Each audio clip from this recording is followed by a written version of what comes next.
10절로 나가 있는데요. 6절에서 9절까지 우리 함께 교독하도록 하겠습니다. 신약성경 117면 누가복음 13장 6절부터 9절까지 우리가 교독하도록 하겠습니다. 찾으신 줄 알고 제가 먼저 6절 말씀 읽도록 하겠습니다. 이에 비유로 말씀하시되 한 사람이 포도원에 무화과 나무를 심은 것이 있더니 와서 그 열매를 구하였으나 얻지 못한지라.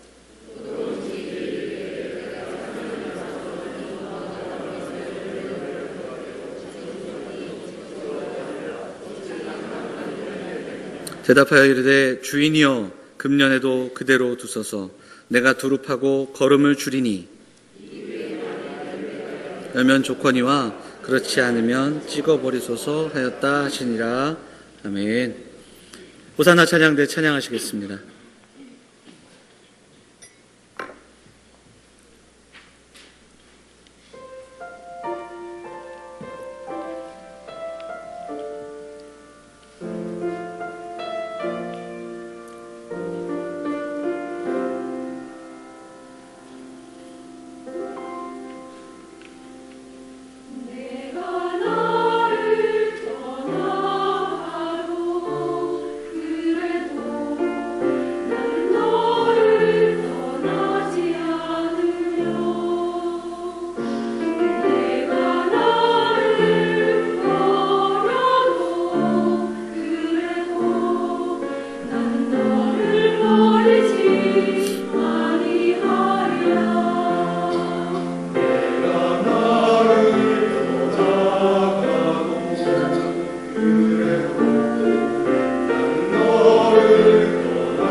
귀한 찬양 감사드립니다.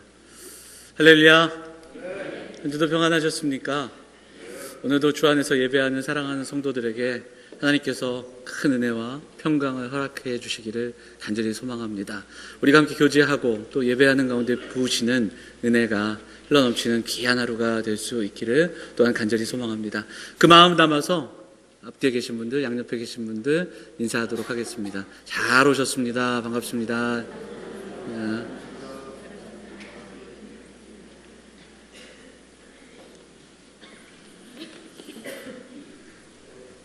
이제 오늘 동계올림픽이 오늘까지죠. 오늘로 막을 내립니다. 어쨌든 큰 행사인데 또 이렇게 잘 마무리할 수 있어서 감사하고요. 아마 지금 일부 예배 오셨다 가신 분들 컬링인가요? 열심히 이제 응원하러 가셨을 텐데, 네. 이렇게 매일매일 보도되는 보도나 이런 그 결과들 보고 또 같이 응원하기도 하고 마음을 모으기도 합니다. 사실은 전혀 생소한 경기들도 우리가 이번에 통해서 알게 되고요. 컬링 같은 경우, 쇼트트랙 같은 경우도 조금 인상 깊었던 것은 굉장히 엄격한 심사 기준을 보게 되고요. 그래서 아무리 빨리 들어왔어도 그 화면으로 심판들이 검사해서요. 그 빨리 들어오는 게 중요한 게 아니라 룰을 잘 지켰는지를 한 번 더 검사함으로 누군가는 좀 한 번 이거 좀 눈 감아줬으면 하는 그런 실수와 반칙도 잡아내기도 하고 또 누군가는 너무 억울한 그 탈락을 막는 그런 그 룰을 보면서 참 인상 깊었던 것 같습니다. 그래서 누군가에겐 페널티지만 누군가에겐 한 번 더 주어지는 어드밴티지가 되는 그런 그 경기 룰을 보면서 인상 깊었습니다. 오늘 제가 이 누가복음 13장 말씀으로 한 번 더 주어진 기회라는 제목의 말씀을 함께 나누고자 하는데, 사실 이 말씀은 제가 지난 12월에 잠깐 동안이지만 병원에 있었습니다. 제가 갑자기 몸이 좀 안 좋아서 잠깐 입원했던 적이 있었습니다. 네, 그때 병원에 있으면서 이런저런 생각과 좀 돌아봄도 있고, 그때 이제 묵상을 하면서 누가복음 말씀을 좀 읽어 내려가다가 굉장히 멈춰설 수밖에 없었던 말씀이기도 하고, 그리고 그런 가운데 주신 은혜가 있어서 메모하고 생각하고 또 읽고 또 읽었던 말씀 중에 하나입니다. 여러분 그런 적 있으시지 않으세요? 그냥 평소에는 막 지나갔던 말씀인데 어느 날은 그냥 확 가슴에 꽂히고 그냥 이것 때문에 마음이 굉장히 많은 생각들을 하게 하는 그런 말씀. 당시 저한테 그랬던 것 같습니다. 한 해의 마무리되는 시점에서 새해를 준비하는 그 복잡한 마음들이 저에게 있었는데, 그때 이 말씀을 주심으로 새로운 한 해를 나의 열심이 아니라 은혜로 준비해야 하는 그런 우리의 모습들을 좀 돌아보게 되고 저를 돌아보는 그런 말씀이었습니다. 그래서 오늘 그 말씀을 다시 한번 좀 이번 한 주 동안 기억하고 말씀을 좀 묵상하면서 우리 성도들과 나누려고 합니다. 자, 오늘 말씀은 아주 짧은 비유의 말씀입니다. 6절부터 10절, 9절까지의 이 말씀을 이해하기 위해서는 왜 이 말씀을 하셨는가? 예수님이 이해 비유로 말씀하시되 시작하는 이해, 이 이해가 어떤 뜻을 갖고 있는가를 살펴보면 좋습니다. 그래서 이 배경은 어디에 나오는가? 1절부터 5절까지 그 배경이 나오고 있다는 거예요. 어떤 배경이냐면 몇 사람이 와서, 여기 본문에 보면 두어 사람이 옵니다. 그래서 예수님에게 어떤 질문을 하는 거예요. 그리고 예수님이 그 질문에 답을 하셨는데 그 답을 하신 이후에 이해, 이 답 가지고는 부족한 듯 예수님은 거기에 더한 설명으로 비유로 이 비유의 말씀을 이야기하셨다라는 겁니다. 자, 1절 한번 읽어보도록 하겠습니다. 1절 같이 읽어볼까요? 시작. 그때 마침 두어 사람이 와서 빌라도가 어떤 갈릴리 사람들의 피를 그들의 제물에 섞은 일로 예수께 아뢰니, 이렇게 되어 있습니다. 어떤 그 굉장히 안 좋은 사건의 예를 질문하고 있습니다. 조금 역사적인 배경들을 찾아보면 빌라도가 갈릴리 사람들의 제사 가운데 그들을 죽이고 그 피를 제물에 섞은 사건에 대한 이야기인 것 같습니다. 근데 왜 이런 질문을 했을까? 정확히 알 수는 없지만 그 뒤에 나오는 예수님의 말씀 가운데 그들의 질문과 아주 동일한 성상의 사건 하나를 더 예수님이 말씀하십니다. 그게 뭐냐면 실로암 망대가 무너져 죽은 사람들의 이야기입니다. 자, 4절도 한번 읽어볼까요? 4절 같이 읽겠습니다. 시작. 실로암에서 망대가 무너져 치어 죽은 18사람이 예루살렘에 거한 다른 사람, 모든 사람보다 죄가 더 있는 줄 아느냐? 이렇게 묻고 있습니다. 그래서 우리는 여기서 실마리를 좀 찾아볼 수 있습니다. 그리고 예수님은 3절과 5절에 동일하게 반복해서 그들에게 결론적인 대답을 하고 계십니다. 이 5절도 한 번만 더 읽어보도록 하겠습니다. 5절 같이 읽어볼까요? 시작. 너희에게 이르노니 아니라 너희도 만일 회개하지 아니하면 다 이와 같이 망하리라. 이렇게 되어 있습니다. 그래서 우리가 언뜻 보면 회개하면 이렇게 망할 수 있겠구나, 회개해야 되겠구나, 이렇게 단순하게 적용할 수 있습니다. 하지만 우리는 이 사람들이 와서 질문하는 질문의 의도를 살펴봐야 됩니다. 어떤 의도로 질문을 하고 있는가? 이게 참 중요합니다. 빌라도의 잔인함을 고발하고 있는가? 그것만은 아닙니다. 당시에 유대인들이 가지고 있던 사상 가운데 하나가 우리가 쉽게 이해하자면 인과응보와 비슷한 사상을 오랫동안 가지고 있었습니다. 그래서 당시 유대인들이 가지고 있는 통념이 재앙을 겪거나 고난을 겪거나 어려움을 겪는 사람들은 이유가 있다. 그 이유는 그들의 죄 때문이다. 이러한 통념을 가지고 있었다라는 겁니다. 그래서 그것을 이미 고난을 겪은 사람들, 어려움을 겪은 사람들에게 적용하는 그러한 예들을 우리가 여러 번 보게 됩니다. 자, 근데 그럼 한 번 더 질문해 볼 수 있겠죠. 왜 그들은 이 질문을 예수님께 지금 할까요? 본문에서 실마리를 좀 찾아볼 수 있습니다. 바로 1절이 어떻게 시작되고 있습니까? 1절이 그 때 마침. 성경을 읽어 내려가실 때요, 이런 단어나 때 마침, 그때 이런 연결되는 그 단어들이 있을 때는 우리는 눈여겨봐야 합니다. 바로 이 단어는 12장과 지금 이 상황이 연결되고 있다는 걸 우리에게 말씀해주고 있는 거예요. 12장을 다 읽어보진 않겠지만 12장에 예수님은 어떤 말씀을 하실까요? 12장에서 예수님은 주로 책망의 말씀을 많이 하십니다. 12장 1절부터 시작되는 말씀 속에서 예수님은 외식하는 자들에 대한 경고의 말씀을 하십니다. 그리고 그들이 회개해야 함을 말씀하십니다. 또 재물을 쌓아두는 사람에 대한 이야기도 들려주고 계십니다. 그래서 또한 깨어 있어야 된다. 마지막 때에 깨어 있어야 되는 말씀하시고요. 12장으로 넘어가면 더한 경고의 말씀을 들려주십니다. 자, 바로 위에 12장 56절만 한번 읽어보도록 할까요? 12장 56절 같이 읽겠습니다. 시작. 너희가 천지의 기상은 분간할 줄 알면서 어찌 이 시대는 분간하지 못하느냐. 날이 어두우면 비가 올 줄 알고 날이 맑으면 맑은 그런 날이 올 것을 보는 사람들이 시대의 죄악을 분별하지 못하며 책망하시면서 그 뒤에 오는 말씀은 다시 한번 회개하라고 책망하시는, 회개를 권고하시고 권면하시는 말씀이 12장을 가득 채워지고 있습니다. 그러면 어떤 얘기인가? 그때 마침 이 이야기를 듣고 나서 그들이 질문합니다. 예수님 맞습니다. 회개해야 되고 또한 우리가 외식하는 자들은 회개해야 되고, 그리고 시대를 분간하면서, 날씨는 분간하면서 시대를 분간하지 못하는 그러한 자들은 회개해야 됩니다. 예수님, 그래서 그렇게 분간하지 못하고 회개하지 못했던 그들이 빌라도로 인해 죽었군요. 예수님, 그렇게 회개하지 않았던 그들이 실로암 망대에서 죽은 것이군요. 이렇게 질문하고 있는 겁니다. 그들이 가지고 있던 통념, 어렵고 힘든 고난과 상황, 예기치 못했던 상황과 그 속에서 고난을 당한 사람들은 자신의 죄 때문에 죽은 것이다. 그러한 통념을 가지고 있던 자들이 교묘하게 그 사건 속에서 자신들을 빼어내고, 그리고 그 자신들과는 무관한 사건으로 질문하고 있는 겁니다. 죄 때문에 그들은 죽은 것 아닙니까? 오히려 질문하고 있다는 겁니다. 그러면서 이 사람들은 비교하는 겁니다. 자신들과 나는 이만하니 우리는 그들과 다르다. 그리고 나는 이만하니 그들은 죄 때문에 죽은 것이고 예수님의 말씀대로 회개하지 않아서 그들이 그 일을 당한 것 아닙니까? 그렇게 질문하는 것이 여기에 담겨 있다는 겁니다. 그리고 교묘히 그 사건 속에서 자신들은 빠져나와 있다는 거예요. 맞아요. 그들은 그래서 죽었군요. 그런데 예수님은 그들에게 분명하게 2번 동일하게 말씀하십니다.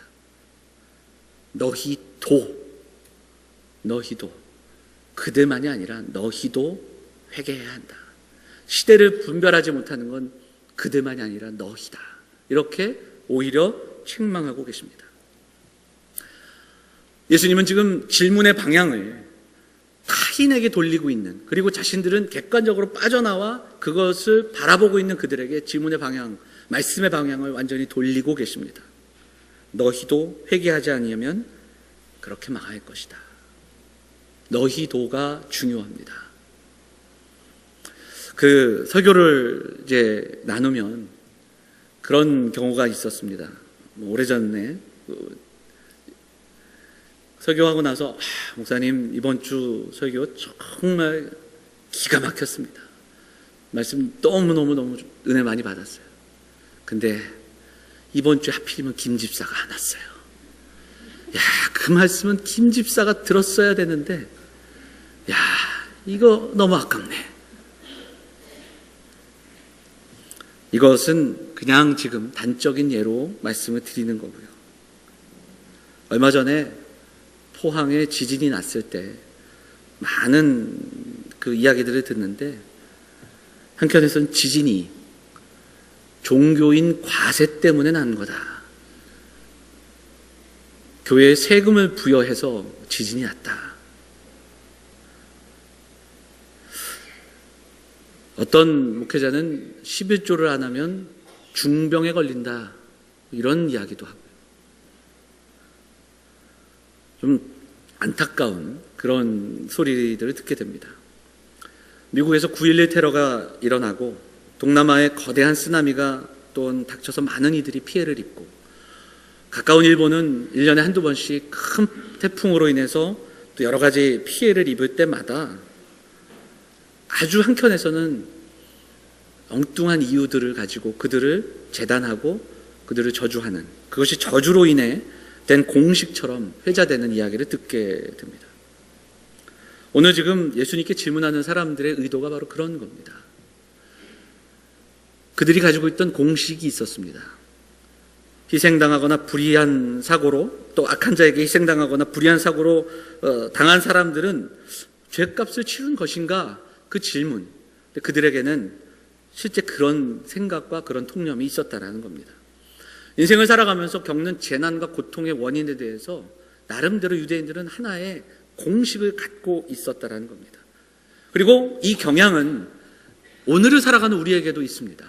신앙을 공식화하는 경향. 그냥 재난과 어려움만을 얘기하는 게 아니라 역으로 열심히 하면 좀 어떠한 대가가 받을 수 있다라는 착각을 하며 우리가 신앙생활을 한다라는 겁니다.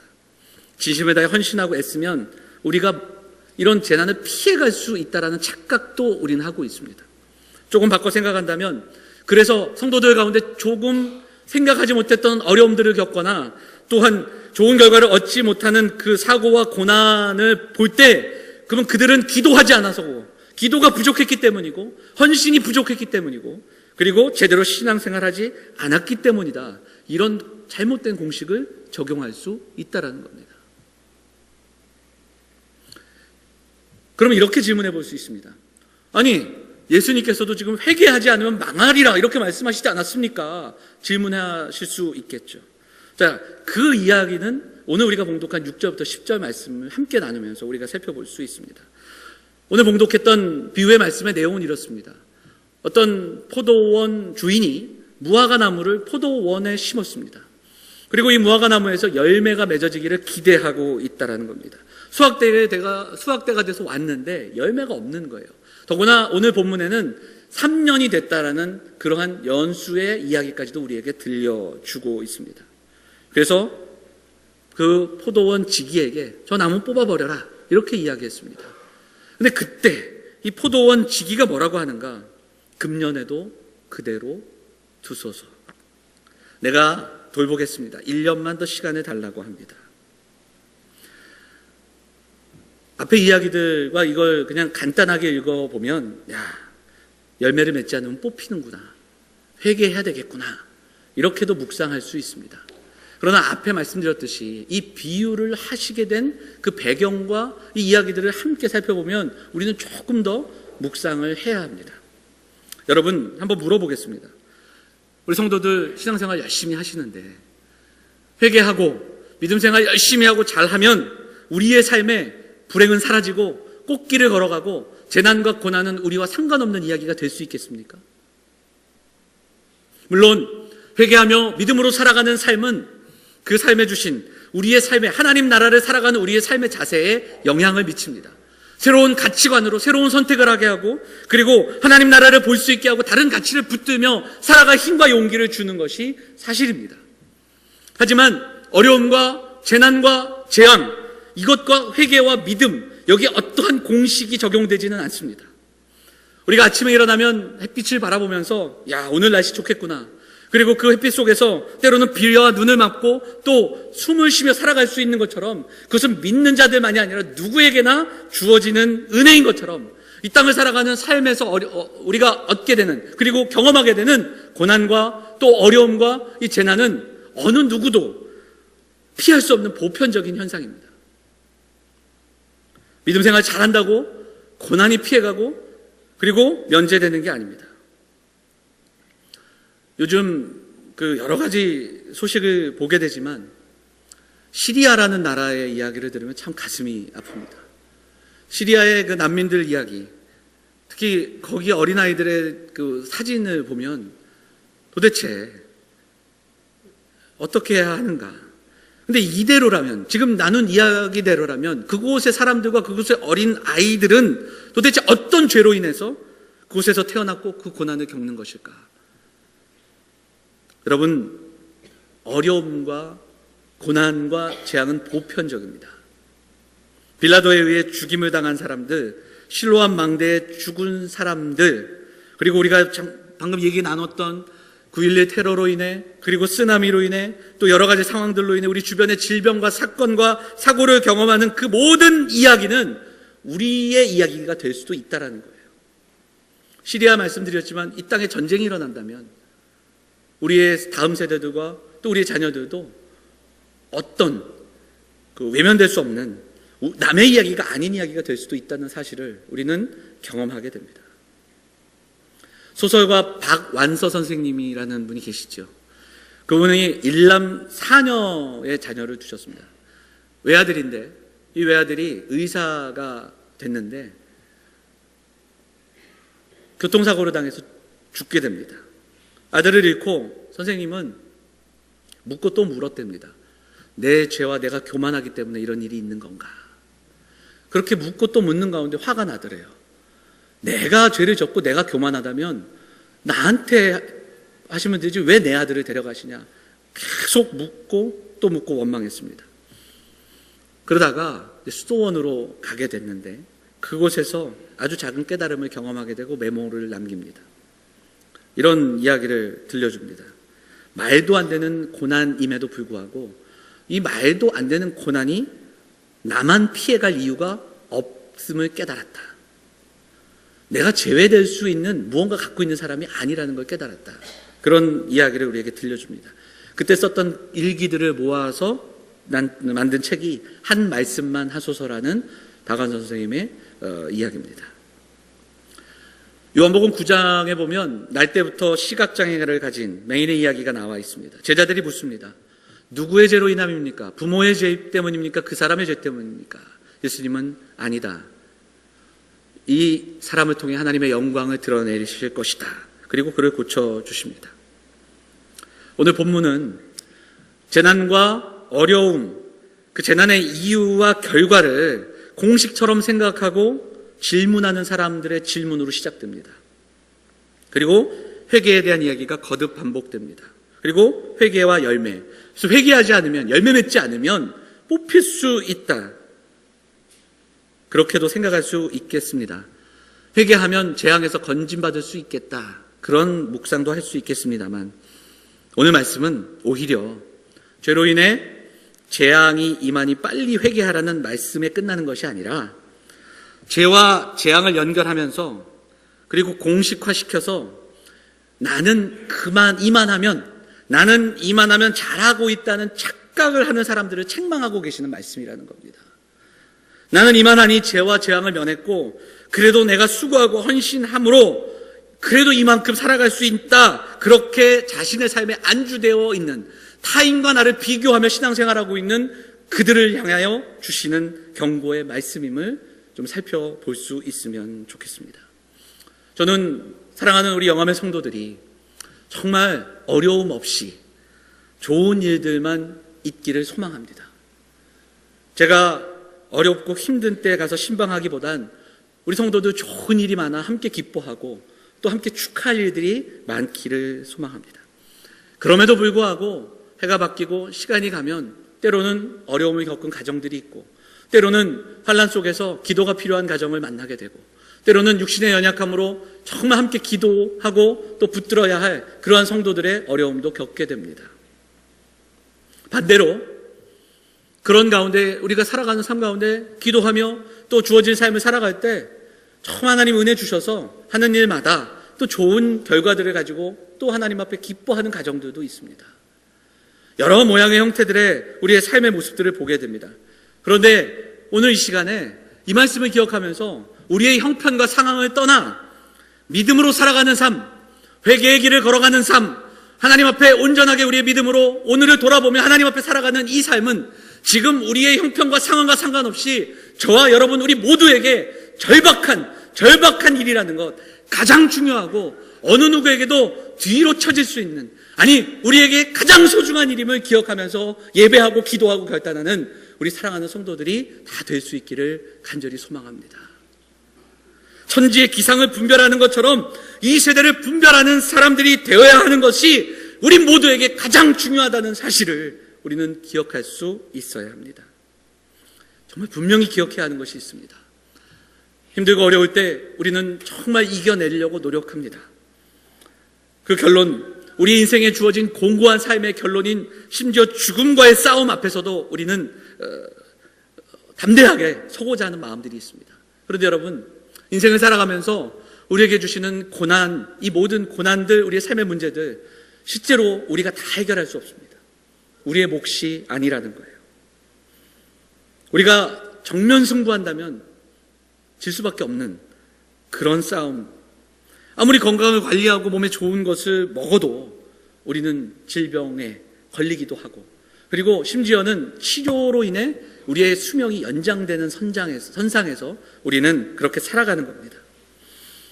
그럼에도 불구하고 우리가 이 싸움에서 포기하지 않는 것은 오늘 우리가 하나님의 은혜로 살아가고 있다는 사실입니다. 우리가 이 싸움 속에서 포기하지 말아야 할 이유는 이 싸움을 우리가 아니라 우리 주님께서 이미 하시고 그리고 우리 함께 하시고 있다는 사실입니다. 그래서 오늘 우리에게 천지의 창조주 전능하신 하나님 아버지께서 그 이끄시는 구원의 은혜와 경륜 속에서 우리가 살아가고 있다라는 사실, 승리가 약속된 그 싸움 속에 우리가 있기에 결코 포기하지 않으시는 그 하나님의 은혜 가운데 우리가 살아가고 있다는 사실을 잊지 않을 때 우리가 승리할 수 있다는 것을 기억하는 우리 성도들이 되시기를 부탁을 드립니다. 6절부터 시작되는 무화과 나무의 비유를 보시면 주인은 포도원에 무화과 나무를 심습니다. 그래서 이 말씀만, 이 구절들을 해석하시는 많은 해석들 속에서는 무화과 나무를 구약 성경과 연결시켜 이스라엘과도 함께 해석을 합니다. 이스라엘에 거셨던 하나님의 기대, 그들을 가나안 땅으로 옮겨 놓으시고 그 땅에서 하나님의 백성 되게 하셨던 그 하나님의 기대, 그럼에도 불구하고 그 기대 가운데 살아가지 못했던 이스라엘의 이야기로 해석하기도 합니다. 그런데 중요한 것은 뭐냐면 그 과수원을 지켰던 과수원지기가 1년만 더 시간을 달라, 이렇게 주인에게 부탁합니다. 은혜의 기간, 유예되는 은혜의 기간이 주어집니다. 사랑하는 여러분, 1년 이 연수가 중요한 것이 아니라 저와 여러분에게도 이 은혜로 우리가 살아가고 있다는 사실을 우리는 분명히 기억해야 됩니다. 하나님의 심판이 지연되는 것, 주님이 오늘 심판하신다 해도 우리는 아무 말 할 수 없지만 하나님은 오늘을 우리에게 주셨습니다. 오늘 우리가 예배하는 이 시간, 오늘 우리가 살아가는 이 삶이 하나님의 은혜라는 겁니다.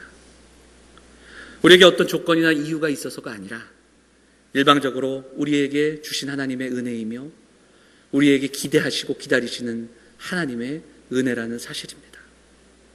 저는 오늘 이 말씀을 묵상하면서 우리가 무엇을 해야 하고 제가 이 말씀을 처음 묵상할 때 병원에서 새해에는 어떤 일들을 준비하고 어떤 사역들을 감당하고 우리 성도들에게 어떤 방향으로 말씀을 전하며 어떤 일들을 해야 할까, 사역에 초점을 맞추고 열매에 초점을 맞췄었습니다.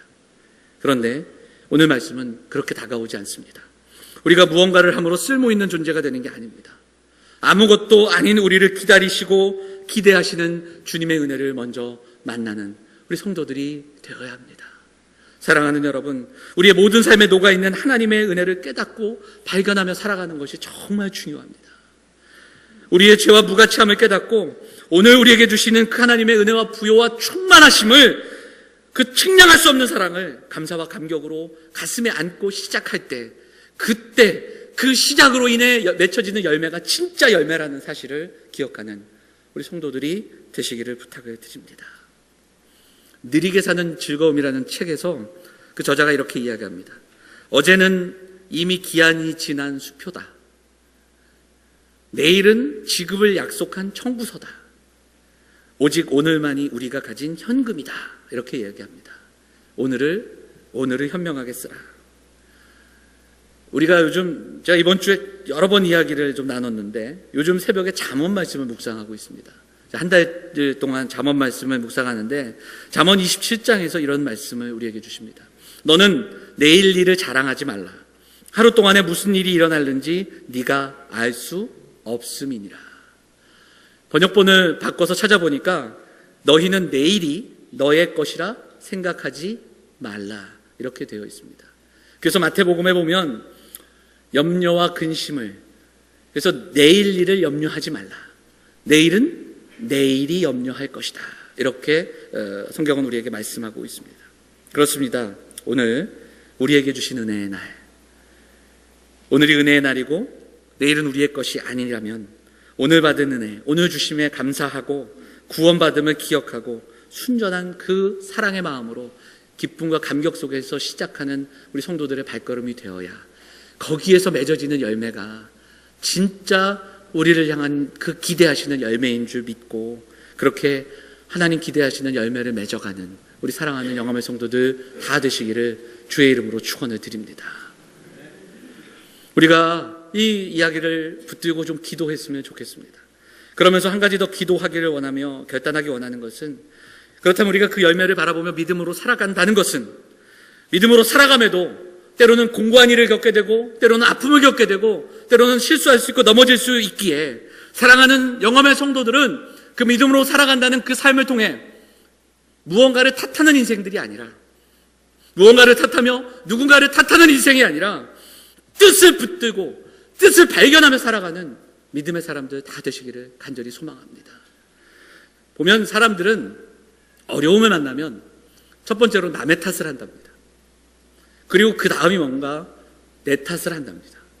그러니까 내 탓을 하는 것이 좋게도 보여지지만 내 탓과 진정한 회개가 좀 다릅니다.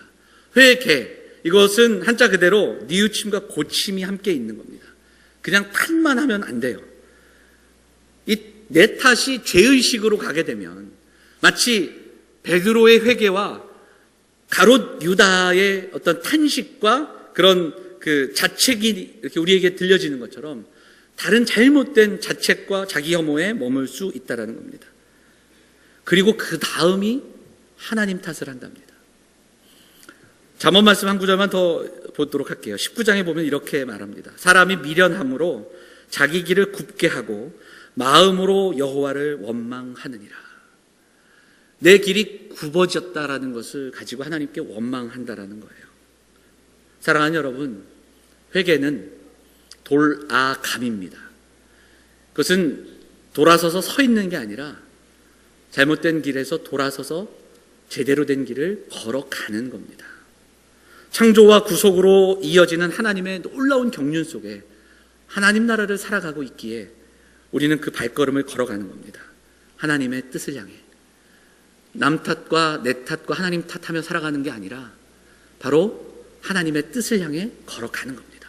그것이 진정한 회개이며 회개의 발걸음이라는 것을 우리는 기억해야 됩니다. 은혜를 깨달았다면 회개의 걸음을 멈춰서는 안 됩니다. 하나님의 뜻이 어디 있는가를 오늘도 묵상하며 그 뜻을 향하여 한 걸음 한 걸음 우리가 걸어 나가야 됩니다. 우리에게 주어진 사역과 일과 일상보다 우리에게 허락하신 하나님의 형상의 회복과 생명력을 절대로 포기하지 말고 오늘 말씀 앞에서 하나님의 뜻을 묵상하고 생명의 길로 한 걸음 더 나아가는 우리 사랑하는 성도들 다 되시기를 주의 이름으로 축원을 드립니다. 사랑하는 여러분, 오늘 말씀 이제 우리에게 중요한 한 가지 사실을 더 알려줍니다. 한 가지만 더 우리가 기도하기 원합니다. 그것은 무화과 나무를 향한 이 은혜, 오늘 이 포도원에 심겨진 무화과 나무, 그 나무를 향한 기대감, 그리고 분노, 그런 가운데 그 포도원 가운데 있는 나무에 유예기간이 주어졌다는 겁니다. 본문에서는 1년이에요. 1년 후에 이곳이 어떻게 될는지 우리는 알 수 없습니다. 하지만 1년 뒤에는 무화과 나무의 운명이 다시 한번 결정 지어지는 것처럼 우리도 마찬가지입니다. 우리는 시작과 끝이 있는 우주의 역사 속에 살아갑니다. 그 알파 오메가 되시는 주님께서 다시 오시는 그날, 또 우리는 그 주님 앞에 서는 그 날을 경험하게 될 겁니다. 우리가 회개하고 돌이켜 열매 맺는 삶을 살 기회를 오늘 우리에게 주신 겁니다. 오늘도 우리에게 기대를 갖고 계십니다. 그리고 그 은혜로 우리에게 이 시간을 허락하여 주셨습니다. 주님을 만나는 그날, 주님이 우리에게 선포하시는 그날이 언제인지 알 수 없지만, 그래서 예수님이 다시 오시는 그 우주적인 종말이 있고, 또는 각 개인에게 주어지는 개인적인 그러한 종말이 있을 수 있다는 겁니다. 우리는 분명히 그것을 기억해야 됩니다. 우리는 영원히 이 땅에서 누리며 지금 오늘처럼 내일이 내 것이고 내년 계획을 하고 내후년 계획을 하며 몇 년 동안의 계획을 하고 쌓아두며 살아갈 수 있는 그런 인생들이 아니라는 사실을 기억해야 됩니다. 그럼에도 불구하고 우리가 준비하며 애쓰며 수고하는 것은 하나님 나라를 살아가고 있기에 오늘 주시는 이 날을 은혜로 살아가는 사랑하는 성도들이 되어야 합니다. 오늘을 그날처럼 제가 여러 번 말씀드리는 것처럼 오늘을 주님 앞에서 살아가는 저와 여러분 될 수 있기를 바랍니다. 우리가 더 이상 아무것도 할 수 없는 때가 우리에게 올 수 있습니다. 더 이상 아무것도 할 수 없는 그날이 오기 전에 오늘 나는 하나님의 은혜로 살아가고 있다는 이 놀라운 감격과 기쁨의 사실을 먼저 깨닫고 예수께서 우리에게 주신 그 복음의 비밀을 붙들고 그리스도 안에서 그리스도의 빛 가운데서 오늘 그 은혜의 날을 살아가는 저와 여러분들 될 수 있기를 간절히 소망합니다. 어거스틴이라는 분이 고백록이라는 책에서 들려주는 시간에 대한 이야기를 나누고 말씀을 정리하겠습니다. 어거스틴은 우리에게 이런 이야기를 들려줍니다. 과거와 현재와 미래는 우리의 마음속에 현재로 드러난다. 무슨 말씀이냐면 과거는 기억으로 현재가 되고 현재는 묵상과 직관으로 현재가 되고 미래는 기대를 통해서 현재가 된다. 이런 놀라운 고백을 들려줍니다. 십자가를 기억하고 이미 우리에게 주신 하나님의 은혜를 기억하며 오늘을 살아가는 저와 여러분 되기를 바랍니다. 십자가의 은혜로 말미암아 우리에게 허락된 그 영원한 하나님 나라를 오늘 소망하며 살아갈 때 그 하나님 나라는 현재가 될 수 있습니다. 사랑하는 여러분, 그렇게 해야 그것에서 시작돼야 진정한 회개의 열매를 맺는 겁니다. 그 열매를 경험하며 살아갈 때 한편에서 아까도 말씀드렸듯이 누구에게나 찾아올 수 있는 고난, 누구에게나 찾아올 수 있는 그 어려움을 이겨낼 수 있는 그 고난과 불행에서 자유케 되는 놀라운 그 은혜를 경험하는 저와 여러분들 될 수 있을 줄 믿습니다. 그렇습니다. 사랑하는 여러분, 흘러가는 시간 속에서 우리가 공고한 날을 살아가지만 무언가를 탓하며 살아가는 인생으로 머물지 말고 뜻을 쫓아 살아가는 우리 성도들이 되기를 바랍니다. 십자가를 기억하고 그 십자가의 은혜로 우리에게 허락하신 하나님 나라 그 영원함을 소망하며 살아갈 때 오늘 그 하나님 나라를 경험하며 살아가는 포도원에 심겨진 무화과 나무처럼 바로 우리에게 기대하시는 오늘을 은혜로 주시는 그 하나님의 은혜 앞에 그 하나님 나라의 백성의 합당한 열매를 맺으며 칭찬받고 주인의 마음을 시원케 하는 그러한 종들처럼 그 하나님 앞에 살아가는 우리 사랑하는 영암의 성도들 다 되시기를 주의 이름으로 축원을 드립니다. 우리 기도하겠습니다. 우리 잠시 말씀 붙들고 기도할 때 하나님, 참으로 연약하고 부족한 우리들이지만 은혜 아니면 살아갈 수 없는 자들임을 고백합니다. 오늘 우리에게 주신 날, 이 은혜의 날을 하나님 나라를 살아가게 하옵소서. 탓하는 인생이 아니라 뜻을 붙드는 인생으로 살아가게 하옵소서. 오늘 십자가를 기억하고 영원함을 소망하며 살아가게 하옵소서. 우리 같이 말씀 붙들고 기도하도록 하겠습니다. 같이 기도하겠습니다. 하나님 아버지, 사랑하는 성도들이 살아가는 삶이 참 쉽지 않습니다. 때로는 질병으로 인해 넘어지기도 되고, 때로는 사업의 문제와 때로는 죄의 유혹 속에서 넘어져서 죄책감과 하나님, 도저히 하나님 앞에 머리 들어 나올 수 없는 그러한 모습들로 살아가는 우리의 모습입니다. 하나님, 사랑하는 성도들에게 은혜를 주셔서 오늘 우리에게 허락된 이 은혜의 날을 기쁨과 감사로 살아가는 성도들이 될 수 있도록 하나님 인도하여 주시옵소서. 하나님, 우리 사랑하는 성도들에게 힘과 용기를 주셔서 탄탄한 인생이 아니라 뜻을 쫓는 인생이 되게 하시고, 하나님, 우리의 인생 가운데 우리의 노력과 우리의 수고가 그쳐지는 그날이 다가오면 하나님, 아무것도 할 수 없는 그때가 우리에게 주어지기 전에 주님의 날을 기억하며 주님 원하시는 그 아름다운 열매를 맺어가는 귀한 인생들이 될 수 있도록 하나님 인도하여 주시옵소서. 주님, 주님의 은혜를 사모하며 나아갑니다. 오늘도 붙잡아 주시고 오늘도 은혜를 허락하여 주시옵소서.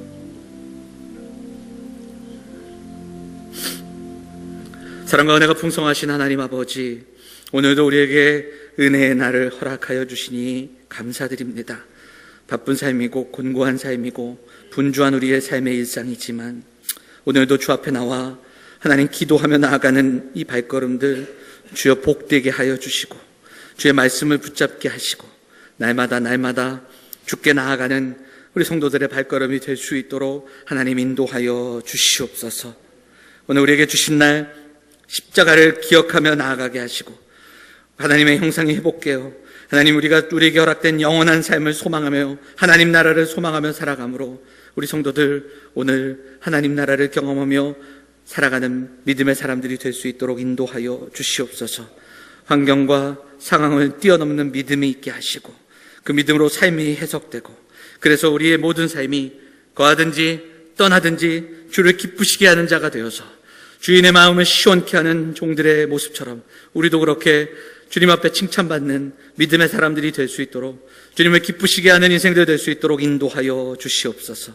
감사가 있게 하시고 은혜가 있는 예배가 되게 하시고 그 은혜를 흘려보내는 믿음의 공동체가 될 수 있도록 하나님 인도하여 주시옵소서. 환우들이 있습니다. 육신의 연약함 가운데 있지만 포기하지 않고 낙심하지 않게 하시고, 그럼에도 우리에게 허락된 은혜의 날을 은혜 가운데 살아가는 우리 환우들 되어서 하나님 은혜 가운데 회복을 경험하게 하시고, 우리의 마음과 힘듦과 또 어려운 상황의 가정들도 하나님의 은혜로 일어서는 놀라운 은혜를 경험하는 사랑하는 성도들, 가정들 될 수 있도록 인도하여 주시옵소서.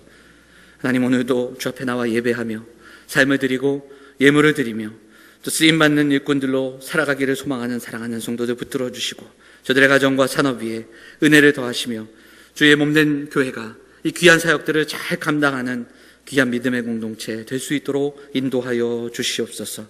이 모든 말씀 우리를 권하신 예수 그리스도의 이름으로 감사하며 기도하옵나이다.